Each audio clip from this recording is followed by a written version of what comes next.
All right, there's the music. That means it's time for Animal Talk. Some of the best doggone people on the planet. I'm Jamie Flanagan, and let's get to it. Today we're going to be sipping champagne and going to the movies, talking about just everything James Bond. And when you're talking about everything's James Bond, you got to go to the man who wrote the encyclopedia, literally wrote the encyclopedia on it. Steve Rubin, welcome to Animal Talk. Thank you, Jamie. How you doing? Excellent, excellent. So, Steve, you wrote, just a myriad of books. The Encyclopedia on the Twilight Zone, the Encyclopedia on James Bond. You wrote a children's book about, did you say it was a fox or a kitten? A kitten. Yeah, well, it started out as a kitten and it became a cat. The cat who lived with Anne Frank, which is not made up from whole cloth. Anne Frank frequently in her diary writes about Mushi, who was the cat Peter brought in to the attic. In fact, Anne was very jealous because she had to leave her own cat, Morchi, back at the apartment when they went into hiding. So at first she didn't like that, but then she grew to love the cat, and the cat would often curl up with her while she was writing in her diary. And our book, called The Cat Who Lived with Anne Frank, is the story of the attic from the cat's point of view. Okay. So, and Anne Frank's childhood. And usually before we get started and dive into all the books you wrote, and then I want to dig into some James Bond with you. Steve, tell me about your childhood. Tell you about my childhood. I was an only child. My dad was older. My dad was almost 50 when I was born. And I had a very delightful childhood. I grew up in the late 50s and early 60s. When you would go out of your house and spend the day gone around the neighborhood hanging with your friends, and nobody cared about security. You could go anywhere. And we used to play with our little soldiers in the dirt. We'd play games. We'd go junk hunting. Those were the days when there was no television, no internet. I mean, there was television, but there was no internet, no video games. I grew up across the street from a movie theater. I was only about 180 yards away from a major movie theater. So I'm basically a child of the movies. I love it. I love it. And that's what fostered your love of movies and TV and the Twilight Zone. What led you to writing the book about James Bond? The encyclopedia of James Bond movies. It's actually, I've written 6 books on James Bond. I've done Good 4 Lord. editions of the James Bond movie encyclopedia. I've also done a behind the scenes history back in the day that was updated. Well, it goes back to my teens. My dad would come home from business trips and he would always bring paperbacks home, and he always tried to sell me on Westerns. And I said, nah, there's 50,000 Westerns on television. I don't think I want to read about Westerns. But one day he dropped a paperback on my desk, and it had a picture of a nude woman on the cover. Hey, game on. She was covered in gold, and her private parts were covered as well, but she was still nude. The title of the book was called Goldfinger. And I said, what is that? Way to go, Pop. This is at the time when these Signet paperback Ian Fleming books were popping up on my fellow middle schooler desks. You know, they were all different colors, and I remember the Goldfinger book was blue, and I started to read. Now, this coincides with the Christmas release that year of Goldfinger, the first James Bond movie I would see. And it was a big event. I remember because we very seldom journeyed into Hollywood. We usually went to movies theaters in our neighborhood. And as I mentioned, we were across the street from the old Fox West Coast Stadium in West LA. But we went up to the Chinese to see the Goldfinger, which was a big deal in those days. Yeah. And oh my God, what a viewing experience was. I mean, it's now over 56 years since the release of Goldfinger, 57 years. Mm-hmm. And Goldfinger still plays. I mean, I can watch it tomorrow and quote dialogue from it, but it made a big impact on me. Yeah. And I remember just becoming a total James Bond fan, as we kind of all were back in the mid 60s. The following year, just 1 year later, they released Thunderball, which was even bigger than Goldfinger in terms of box office. So I was a dyed-in-the-wool Bond fan. And then starting in the 70s, I had worked for a Chicago film magazine called Cine Fantastique, which covered genre. And I'd kind of perfected a type of forensic research onto the making of classic movies, where I would track down the people who made the movie, particularly the writers and directors, and I would piece together the history. I called myself at that time a film archaeologist, and that's kind of what I was doing. I was digging, but I was digging into the history of movies. And my first book I published, had published after college, was called Combat Films American Realism, 1945 to 1970, which was an examination of movies about World War II. But the book sold about 500 copies. And I said to myself, if this is the future of me writing books, I might as well get out of the business. I got to find a topic that people will really want to read about. And I happened to discover that no one had done a behind-the-scenes history of the Bond movies.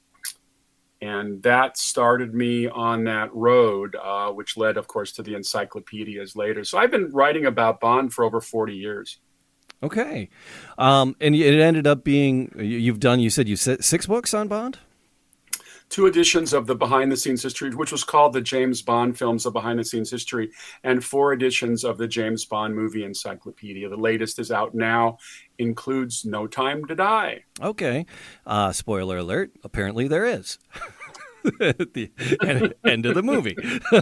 Yes, I'm not going to say anything about No Time to Die, other than the fact that I loved it. I thought it was terrific. I haven't seen it yet. I'm like, okay. I was because we set this interview up, and I'm like, all right, I'll do it. And then this week, I teach high school, and so being in public in Michigan, it's been a challenge this week. What subject do you teach? I'm an English teacher, but I do yearbook, newspaper, broadcast, speech class. Oh, fabulous! So yeah, fabulous. So it's been a challenging week, but nonetheless, I didn't get around to watching it. But someone had told me that, spoiler alert, that Jimmy kicks. Well, let's just say that certain things happen that are a little surprising in this movie, but I've been a big fan of Daniel Craig since he came onto the role in 2006. So that was going to be my question. It's who is the best Bond, and who's the best and who's the worst? Well, it's kind of axiomatic that you love the Bond you grow up with. Mm-hmm. So for me, it was Sean Connery. I just that Bond he played was just the right amount of grit. Right. When he hit you with a punch, you stayed down, and then he could offer a little throwaway humor to set the tone. I was reminded of that moment in Dr. No when he's being chased by the hoodlums in the hearse, and they go over a cliff and explode, and a construction worker comes running up and says, "How did it happen?" And Connery looks with a total straight face. I think they were on their way to a funeral. And that set the tone for humor, not direct humor, right. What they call throwaway humor.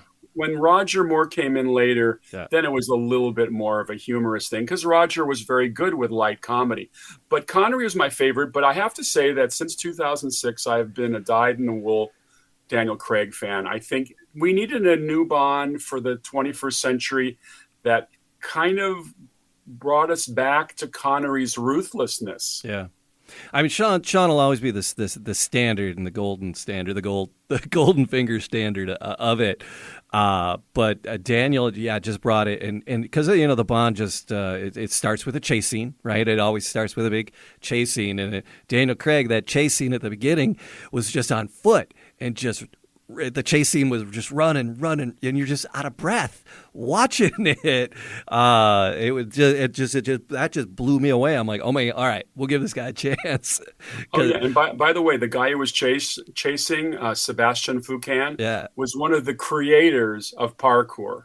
So you were seeing a lot of stuff that there was no special effects involved. This guy literally could jump off buildings, and it was an extraordinary film. That first one, Casino Royale, and I think I'm kind of sorry to see him go. It looks like Craig will have done his last one, and they'll bring in a new Bond. But the series has survived multiple Bonds. Yeah, yeah. In terms of, if it survived Ted, it could survive anything. Well, the thing is that everybody has brought something different to the table. Yeah. My least favorite Bond would probably be Timothy Dalton. Okay. I thought he was a good actor and he brought a seriousness to the Bond films, but he just wasn't my favorite. I didn't think the movies had the kind of panache you needed for that character. But he's a very good actor, and I also think Pierce Brosnan was very good as well. Loved Pierce Brosnan. Yeah. So and he needed to. It seemed like he was, after just the TV series, he seemed like he really needed to do at least a Bond movie. He was supposed to do Bond, and he was tied up with the TV thing. He was tied up with Remington Steele. That's why we got Timothy Dalton. I always thought that the producers thought of Timothy Dalton as kind of a placeholder until Pierce Brosnan arrived, because what had happened when Roger Moore came in 1973 with Live and Let Die. He had a big personality from television. People knew him as a very attractive, the Saint. He was on a series called The Persuaders. He originated with James Garner and Jack Kelly and Maverick. Mm-hmm. I love watching The Saint. Yeah, by the 70s, the Bond producers wanted to go for a new generation of Bond fans, and Roger delivered that in spades. I think if you look at the box office grosses as his films started to come out, particularly with The Spy Who Loved Me in 1977 and Moonraker in 1979, these are very big international hits, and they kind of coined the term tentpole. And of course, Hollywood is all about tentpoles now, these big effects-laden extravaganzas epitomized by the Marvel Universe and DC. But Roger did a beautiful job of that and brought in new fans. And I think they liked his type of performance, which had some drama, but also had some lightness to it. And that's kind of what Pierce Brosnan was all about. He brought the seriousness, but he could also turn a phrase because he handles comedy well. Well, that was kind of stymied. So they brought in Timothy for a couple films, and then they got Pierce. Yeah. So before we get off the Bonds, I have another. But Ted, is it Lazenby? Is that it? How do you say that? You mean George Lazenby? Lazenby. George, not Ted. George Lazenby. George Lazenby. Now, George Lazenby, by the way. What a freak. I mean, his story is just amazing. Oh, it's very freaky. I knew some of this because he lied his way through all of his auditions. He basically said, I've done a bunch of films in Eastern Europe. And, of course, in those days, pre-internet, there's no way to check that. So when Peter Hunt, the director, now Peter is an interesting story because he had edited the first 5 Bond movies. So they gave him On Her Majesty's Secret Service as his directing debut. So he was ready to, loaded for bear. Unfortunately, Sean Connery walked, so now he doesn't have Connery. And then secondly, he's informed by Lazenby that he has no acting experience. None. It's great. So what he did was because he was like a model and he was doing some TV commercials. He wasn't an actor by any means. And then someone said, you're going to be the next James Bond. You got to go and audition for this. And he's like, I'm not an actor. I don't want to do it. And they're like, do it. So he goes and he's like, all right, if I'm going to do this, I'm going to do this. So he goes to London and he knew where Sean Connery got his haircut. So he went in and he goes, give me the Connery. So he gets his haircut and then he goes to the tailor, James Bond's tailor, Sean Connery's tailor. And he's like, I need a suit. I need something that, Sean would wear. And they're like, it's going to take us, 6-8 weeks. And he's like, we can't. He goes, my interview's like this week. He goes, I need a suit now. He's like, well, there is one suit that Sean never picked up. And so he paid him an ungodly amount of money and bought the suit and had it just, they just had to taper it just a little bit for him. And bought himself a Rolex. And he walks into the interview. He's like, I hear you're looking for a new James Bond. And the guy was just mesmerized by the look because it was like, it was the look, couldn't act. And so they were enamored with him. And then the ball was rolling. And then when the director said, well, how much experience do you really have? He's like, yeah. He tried to come clean. He goes, I got none. He's like, They're like, oh crap, we're stuck now, and they just went with it. And it's just his whole life is a fiasco. He's an interesting. Well, Peter Hunt told me that once he found out that Lazenby had no acting experience, he came up with a little bit of a plan to keep him a little bit off base, to not make him too comfortable, because by being a little pissed, he got a performance out of him. And I like that. Peter was smart. He stayed away from him a lot, didn't give him a lot of instruction, didn't want to overburden him. And what emerges is one of the most natural performances of any of the James Bond actors. He just seemed very comfortable. There are a couple moments when he comes off a little wooden, but I would say on a scale of 1 to 10 for that movie, I'd give George a 9. Yeah. Yeah. It's just, and that him as a person I love that story coming in. He's such a freak. Oh yeah, well he's an Australian, and he can handle himself in tense situations. All right, so here's my question about James Bond's the movies. Actors aside, the directors aside, what's your favorite James Bond storyline? What's your favorite story? Which of the storylines is your favorite? Well, I have 2 favorite movies, because I'm always asked that. The first one I saw, of course, Goldfinger still for me plays, all these years later. And then the first Daniel Craig, Casino Royale, are right number 1 and number 2, or maybe 1 and 1 tied. And then From Russia with Love story, probably for my money, is the best story. Okay. Because it's it's just a great plot. The way they determine how they're going to murder James Bond is just brilliant, and steal this decoding device. So that's definitely. And if you watch From Russia with Love today, it just plays. I mean, it plays that battle between him and Robert Shaw on the Orient Express when they get into this fist fight in the train compartment to the death is extraordinary. Love it. Yeah, I'm right with you on all of those picks. I'm right with you. I need to see this new one to be able to throw it into my voting booth. But the closest I've seen to the ferocity of that train compartment fight in From Russia with Love was the sword fight in Pierce's last movie, Die Another Day. He goes to that English club and he confronts Gustav Graves, who's this billionaire. And they have a sword fight. At first, it's a very nice little, 2 touches. And then Graves, who has a ferocious temper, decides they're going to do it for real and grabs 2 real swords. And they proceed to just trash this exclusive London fencing club. And what a scene that is. I have to say it's one of my favorite scenes in the whole series. Die Another Day gets a little disparaged because at one point James Bond's driving an invisible car, which is a little much for a James Bond movie. And but this scene was just great.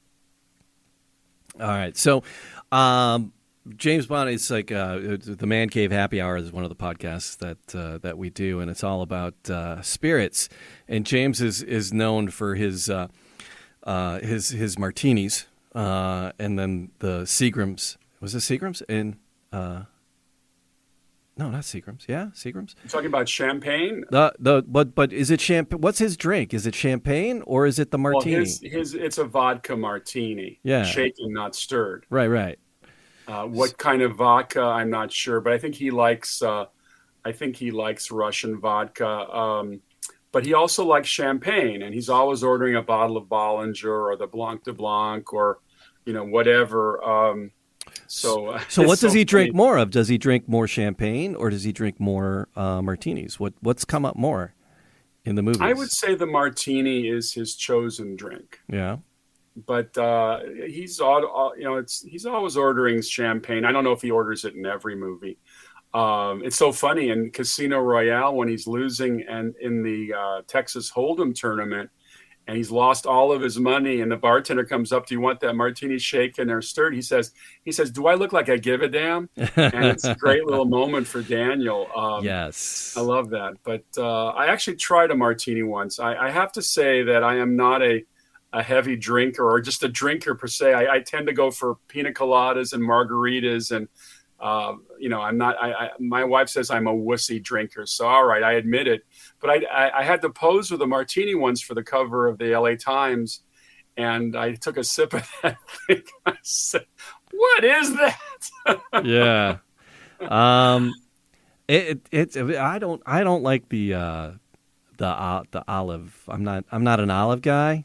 You're not an olive guy? No, I don't understand why people eat olives. no, I I look don't. at it like poison. Oh, it's horrible. Yeah, and so it's the olive juice in there, and it's like, why'd you ruin perfectly good vodka by dumping that in there? The vodka and the vermouth. Okay, I'm down. Sounds like you'd prefer to put a cherry in your martini. I am. Yeah, that's it. It's I'm a little bit more on a Cosmo kind of guy.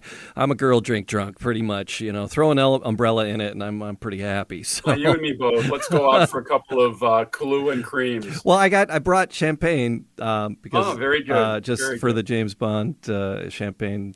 Because he does do the Bollinger quite a bit in the movies. And the whatchamacallit, Don Perignon. Yes. So it seems as though, to me, in the movies, if he's having a martini, things are about to go down. And if he's physically with fisticuffs, violence, and if he's having champagne, things are about to go down too. But there's usually a lady involved. So that's kind of what I've noticed as far as the cocktails with James. So in the encyclopedia, what are people going to find in the encyclopedia? Why does someone need the encyclopedia of James Bond movies? It's fun. It's fun. First of all, I packed the book with 400 photos, so there's lots of things to feast your eye on. A lot of women in there, a lot of good-looking guys.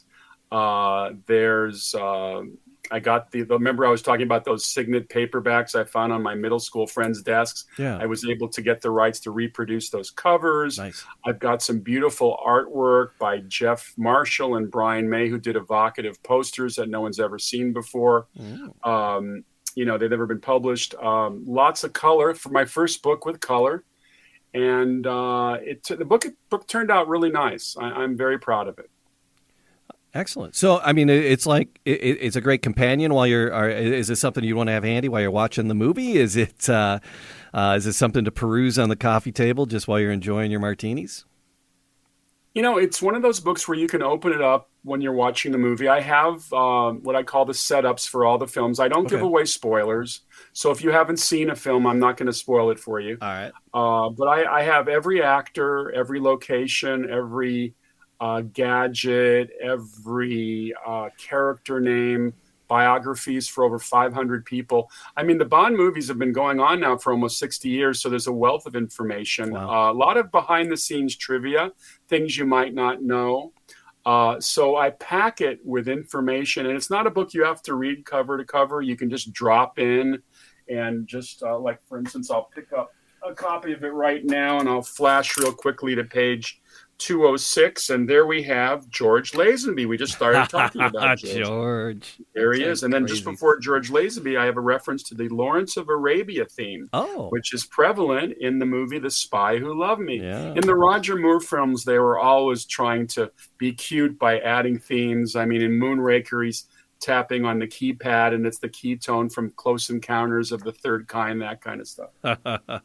So what's something surprising that you found in your research that most people don't know about James Bond? Actually, this was very surprising. I was asked to do a commentary track with my friend John Cork, who's also a prominent author and Bond historian, for the 1983 semi-remake of Thunderball. It's called Never Say Never Again. It was, done by, it was kind of a rival studio Bond, because the Albert R. Broccoli and Harry Saltzman, who produced all the Bond movies up through The Man with the Golden Gun, didn't have the rights to Thunderball. So they remade it as Never Say Never Again. So I was interviewing one of the uncredited screenwriters, a guy named Lorenzo Semple Jr. Now, Lorenzo Semple has a reputation in Hollywood. He used to write for Batman back in the 60s, the ABC Batman. And then he wrote a great Robert Redford thriller called 3 Days of the Condor, which is a great thriller. Yeah. But Lorenzo, back in the 50s, he told me this. worked for a producer named Gregory Ratoff. And Gregory Ratoff was an actor under contract to 20th Century Fox, character actor type, also producing. And he was the first producer to ever acquire an option on a James Bond novel. He was the first to get the rights to Casino Royale. And he told me that they were grooming it as a vehicle for Susan Hayward, who was an actress under contract to Fox at that time, and who would shortly win an Oscar for Best Actress for a movie called I Want to Live. But it's amazing to me that if this had happened, and of course it didn't happen, Bond could have been not James Bond, you probably would have been Jane Bond. Oh. Which is interesting, especially these days with a lot of female empowerment and women getting major roles, not only Wonder Woman, but all across the board. Captain America. There you go. Not Captain Absolutely. America, I'm sorry. Captain Marvel. Captain Marvel. Captain Marvel. That was people were really like, oh, is it going to be any good? I'm a goof on the Marvel movies, and they nailed it with that. She nailed it.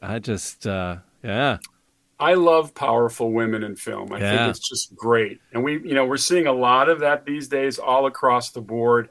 And it's just so much fun because they've got to catch up with the guys who've been dominating action shows for years. And I have a lot of fun. Charlize Theron was doing that movie about the old boys or the old guys. And I love that. So it's been fun. What did I just get through watching? I got through watching Red Notice, which is a movie on Netflix right now with Ryan Reynolds and The Rock with Gal Gadot. And there's some great repartee between Gal Gadot and the guys. It is. That was they did a really cool thing. The Rock and the producers on that, they did a special screening for educators and first responders. So if you were a teacher or if you were a police or fire or medical, they had this opportunity. You could sign up and you could do a pre-screening of it, and Netflix would send you a special code, and you got to see it early for free. Plus, they sent you a food delivery coupon. It's like, so you got a free food delivery, so you could have dinner, and they sent you dinner and a movie. So all these first responders, because that's as I mentioned earlier, I teach high school, so I was able to here in Metro Detroit, and because I live a double life. Like James Bond. I live a double life. So I'm a teacher, and then, I do radio and stuff. And so through all my radio connections, I know all these, the PR people and the movie people. I'll be going to see West Side Story later tonight. And the PR people said, hey, can you forward this to, teachers? And it doesn't have to be teachers in your building. So a bunch of my teachers in my district did it. And then I belong to a journalism organization here, MIPA in Michigan, and was able to hook them up with a screening of the Red Dawn. It just props to The Rock and them for having done that. And that was very, very cool. And it was a fun little movie. It was fun. It's not a great movie. It's a fun movie. And you know something? Fun movies are to be prized these days because movies, for my money, have gotten too serious. We need more fun. I actually work in Hollywood every day. I'm out there trying to sell comedy features. I've been focusing on comedy the last 8 years, and we've got a bunch of projects we're working on, and we really want to bring back some fun comedies to the table because, we need them. Do we need to learn how to laugh again. TV is exhausting. It's the only way to explain it. It's just all this reality stuff, because my house it was built in 1831. I got a 200-year-old house, and so we're always fixing something, and we love watching how-to and fixer shows. But even the fix-it-up shows are like so reality and scripted and just a pile of horse poop. I get frustrated. I'm like, no, I want to learn how to, I got to go back to PBS and this old house if I really want to get anything, because all these other ones are just so scripted and so we need more just real comedy. These 90 Day Fiancés and all the engagement shows. It's just not my bag. So I'm just a cranky old man. Get off my lawn. What is it? We just wrote a spoof, which we have high hopes for. We always love that, which was a straight drama, the great Henry Fonda courtroom drama, 12 Angry Men, which always plays. So we've just written 12 Anxious Men, and it's about the most dysfunctional jury ever, and they have to convict or not convict a serial clown killer. And is Richard Lewis available? We get him. He's in there. I love Richard Lewis. He's got to come in. He'll be the foreman. It'll be great. Richard Lewis used to sit by the pool in my apartment building. Nobody knew who he was. I love him. He's out there in shorts and black socks. I'll never forget it. And he's making notes. I'm sure he was writing comedy. Oh yeah, he'd be perfect. Yeah. You got to see. He's probably, I don't know, what's he doing? Maybe he's available. Maybe we're going to need at least 12 actors. I'll tell you that much.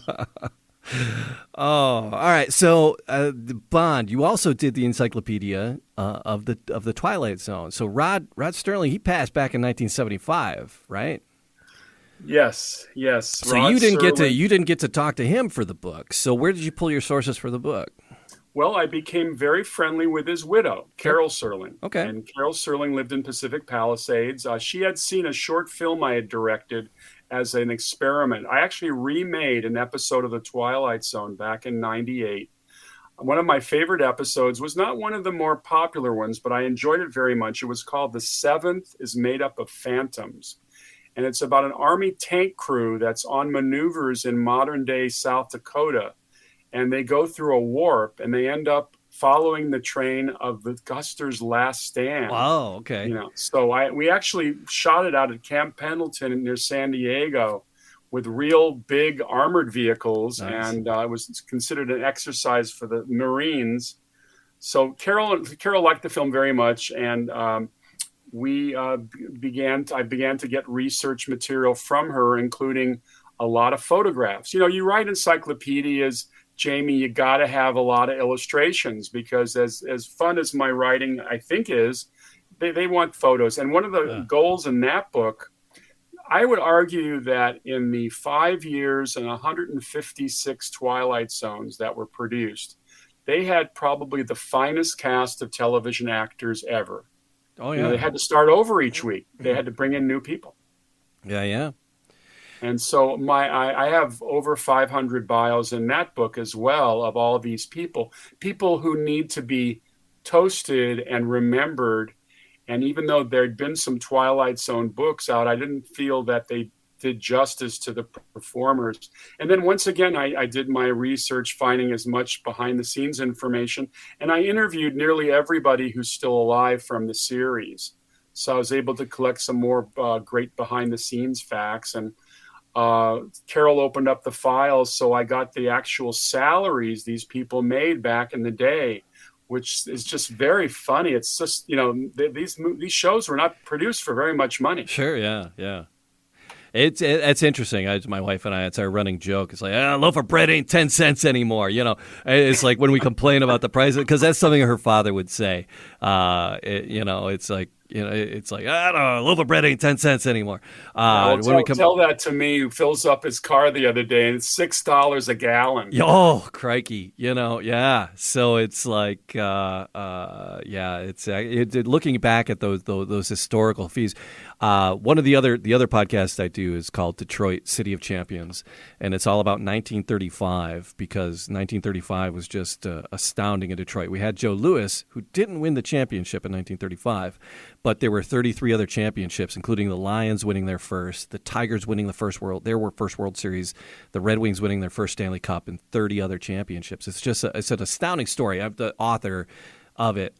But digging that far back in history, it's hard to find things. But looking at Joe, because we do the conversion about how much Joe made in 1934 and the purses that he won in 1934, and it's like this $100 purse, a $50 purse, to these $10,000 purses, but $20,000 purses, but those translating to now are closing in on $1,500,000 bigger. But it was funny to see the price differential. That can literally make you go crazy. I was just reading about Corey Seager, who left the Dodgers last month to go over to the Texas Rangers on some deal that's worth $325 million. I mean, this is Fantasyland time. I guess what? That's like, I mean, here's yeah, a funny note. Um, the Twilight Zone was never a ratings hit. You know, right. Serling had to fight to keep it on the air every year. He started to do commercials to support his show. Wow. And I have all the figures. Rod Serling, who arguably is the most famous writer in American history in terms of knowing who that is. I mean, yes, Ernest Hemingway and F. Scott Fitzgerald are probably well known, but to the average person in media, Serling has a much bigger reputation. Well, He was making $90 per commercial, $90. And he had kind of a, I don't know if I would say that he was fatalistic, because he was a lot of fun. But I think because his dad died at 50, I think he was worried that he had to make as much money as he could before he got to a certain age. And ironically, he also died at 50. wow. Of course, smoking 5 packs of cigarettes a day didn't help. Probably not. Probably not. So, all right. Yeah, So, do how you many have a favorite? Twilight? What? Oh, go ahead. I'm sorry. No. I mean, how many Twilight? Is it just the encyclopedia, or did you have other representations or other editions about the Twilight Zone? No, it's the one. And I only focus on the original. I mean, Okay. the Twilight Zone has been revived 3 times, and Yeah. I just don't consider that part of the classic Twilight Zone series. For my money, whenever you make a Twilight Zone in color, you lose about 50% of the atmosphere. Right. And those shows, and we see them in the marathons. We just had one at Thanksgiving. There'll be one at New Year's. Those shows still play after all these years. And those of your listeners and viewers who don't own the complete set in Blu-ray, I highly recommend it, because those things are as crisp as the day they were made. The stories, the scripts on those original ones, they're just they rival anything that you'll encounter today. They surpass most things. They surpass pretty much everything on TV right now. In my opinion, it's just The first time I ever saw an episode of The Twilight Zone, it scared the hell out of me. Mm-hmm. I was probably 8. I wandered into the living room. My parents were watching an episode called The Silence. And basically, it's a story of this very posh club where one of the older members does not like the fact that one of the younger members can't stop talking. He just becomes nauseatingly obnoxious. So he makes a bet with a guy that he cannot talk for a whole year. They're going to put him in a glass booth or a glass apartment in the basement and monitor 24/7 if he speaks. And he offers him $500,000 if he makes it through the year. Well, I looked at this thing. The idea of not having to speak for a year was so frightening to me. I ran out of the room, and I never watched the Twilight until they started appearing in reruns. Wow. So what's your top 1 or 2 episodes or scenes?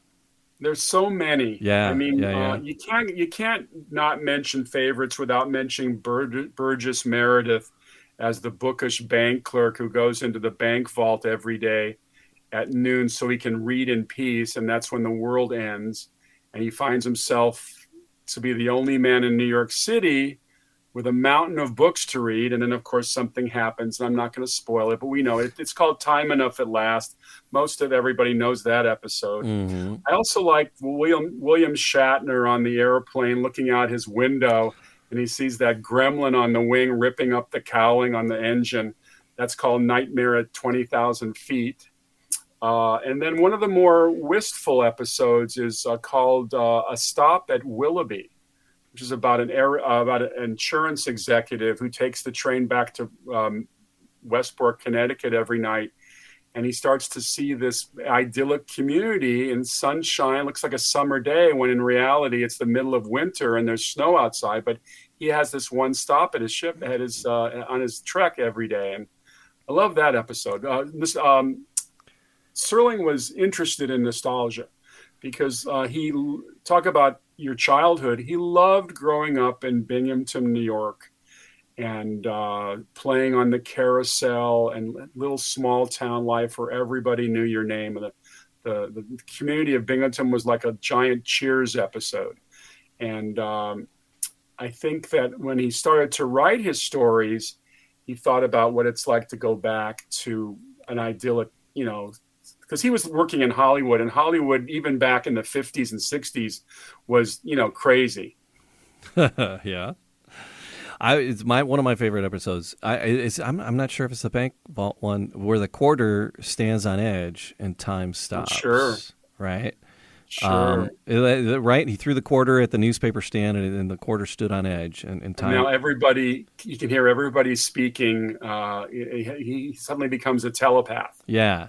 I was just, I dug the heck out of that one.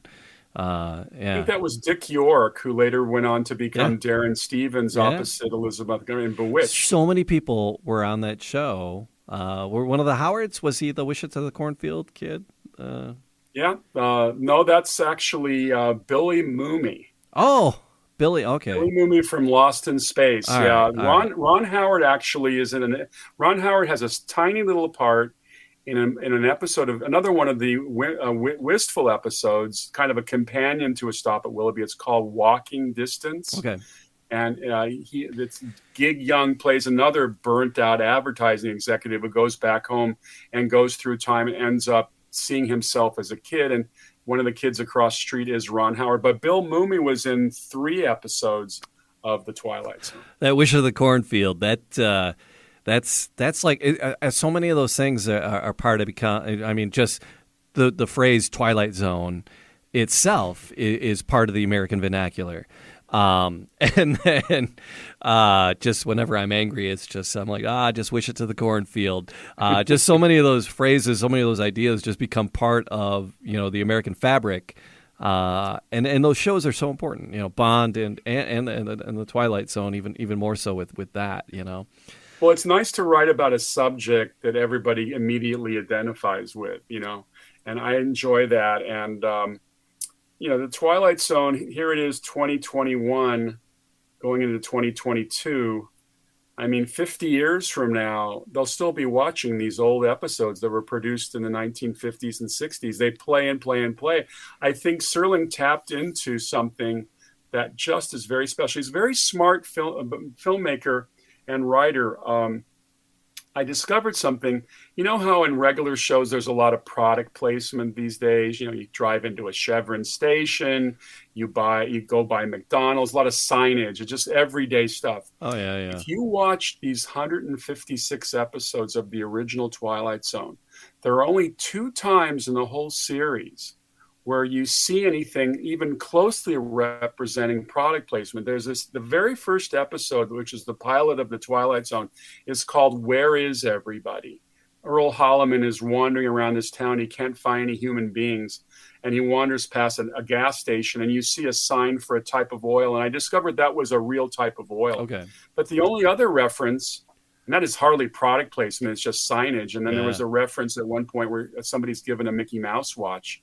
But there's no representation of anything familiar, which I think is part of the success of the series, is that along with the black and white photography, you're already starting out, you're a little unsettled. You're not looking at something that's that comfortable. You can't get settled in your seat because you don't know what's going to happen. And I think that's part of the success of that series. So where can people, do you have a website people can keep up with as new editions come out? Is it just Amazon and your online booksellers, or do you have a website? How can people find? Well, I have a strong Facebook presence right now. Okay. I do a weekly classic film review on a site called Steve Rubin's Saturday Night at the Movies. Yeah, you just launched a podcast. Is it video? Is it audio? Is it both? Right now we're starting out as audio. Okay. And hopefully eventually to get to video. But the Steve Rubin... You got a face made for audio for sure. I'm sorry? I said you have a face made for audio for sure. I'm messing with you, dude. You're a handsome chap. I'm sorry. Just messing with you. That's the champagne kicking in. I'll have the podcast. And then, I also have Facebook pages for the James Bond movie encyclopedia, for the Twilight Zone encyclopedia. I just have a basic Facebook page, Steve Rubin, Rubin. People reach out to me all the time. I'll eventually get a website. I'm kind of grooming myself for hosting work as well, hopefully to do some hosting and curating of classic movies. Yeah, awesome. Dude, I really appreciate you hanging out. Oh, and your cousin, right? Your cousin is John Provost from the Lassie series. We had cousin through marriage, little blonde Timmy from from Lassie, yes. We've had him on the sister- show before. We've had him on the Oh show. yeah, he's great. His sister married my first cousin, so we're family.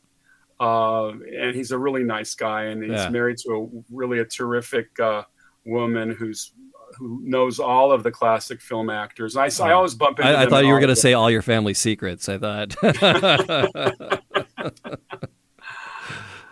Oh, but Steve, I appreciate taking the time, hanging out, and So, well, just Anything else we didn't cover? No, absolutely. You did a good job, and right. I'm happy to. Oh, and my books are available on Amazon, by the way. The James Bond Movie Encyclopedia, the Twilight Zone Encyclopedia, they are available, and happy to talk to everybody about these great subjects. Awesome. So thanks so much, and maybe we'll revisit and go through because I can talk Bond all day. So I'll finally see the last movie, and then we can talk about that. How about that? Fair enough. Absolutely. Consider me a regular, Jamie. Thank you. All right. Appreciate it. We'll talk to you soon. Talk to you soon. All right. Bye.